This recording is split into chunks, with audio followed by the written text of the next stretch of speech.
Mu wiki eno Moses Kibalama yakwasa Robert Kyagulanyi Kibiina ki National Unity Reconciliation Women Party ono ekifuuka National Unity Platform yavuddeyo n'ategeeza nga waliwo ebitanabatuukirizibwa abantu byakwasa ekibiina.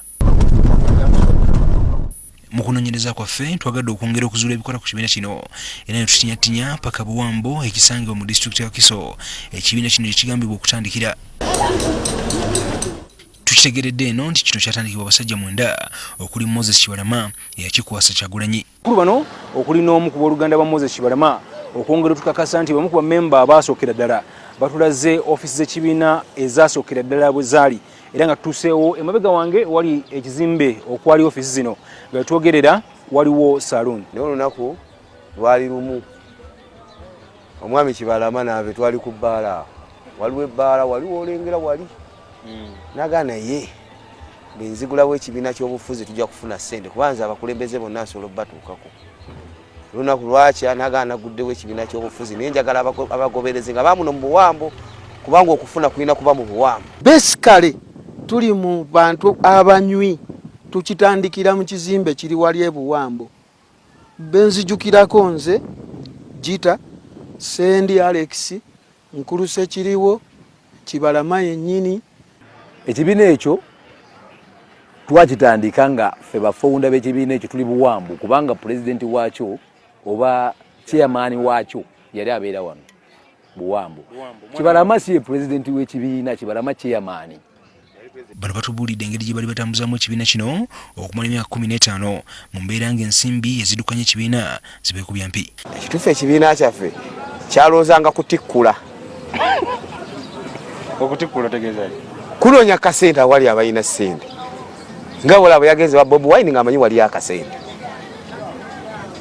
Nikuba twava wano tugamba ekibiina kyaffe kakati tukuta abawagizi abakirimu bonna tukikubidde Muzeeyi Museveni kimunoonyeza akalulu. Kibalama abadde mwavu nnyo. Bw'otuuka ewaka ogenda labawo bw'oba ogenzeewo. Yatunda okuva emmanga n'ajja ng'asembera eno. Kibiina kye kimutunza ateeke mu kibiina ssente kiyimirire. Ekibiina ne kigaana. Era oluwanyi lukoma kunju ku kisenge kwennyini yaseetula oluwanyi okuva ku luzzi. Era enju ya Kibalama bw'ogiraba giyande badde asulamu pulezidenti w'ekibiina ekiramba. Kibalama nga atuyitaayitamu kuba tuli ebyokukwasa ekibiina kino Kyagulanyi nabo babuulira mu ŋŋambo era kwe kusalawo okumutuukirira. Batugamba tumugudde ekibiina kyammwe ekyali kyazikira nga tekyawulikika nti kigudde mu bintu. Koze kigudde mu bintu ki? Ate Bobi Wine takitutteko ffe ho! Katumunonya atuwe ssente. Twali twagala era kye twagamba Bobi Wine tetuzze kulwanyisa mmwe banoonya bululu bwammwe. Owulira? Era tetuzze kugaana atwala kibiina mu maaso. Wabula tuzze nga tukusaba n'obuwombeefu ku mutemwa gwe wagula ekibiina kya NAP.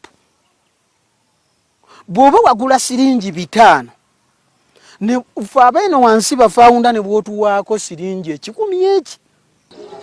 Naye omuntu gwe natya mu bulamu bwange ye musajja gwe bayita Bobi Wine annyonnyola ate ayogera abaali bagenze okunona ssente twaba tunyedde kacyayi kakalu nga tuddeyo ne keeki naye navaayo ndi mumativu okusinziira nga bwe yatugamba.